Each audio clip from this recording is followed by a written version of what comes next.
So we were called out because the client was having issues with the air conditioner, and fortunately it was that time she had to upgrade.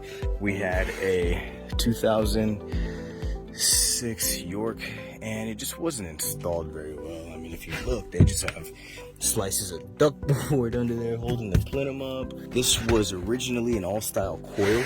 They took the coil out and literally moved it that way, so it was fiberglass. They just taped up the giant holes they had in there.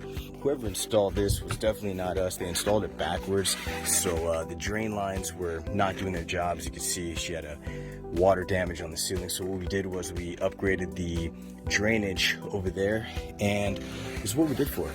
We ended up installing a beautiful Bosch 18-seer heat pump system, and I'll show you the outdoor units in just a moment here. But when it's done right, it's just a huge difference. You can take a look, one glance, you can see what was done right and what was not.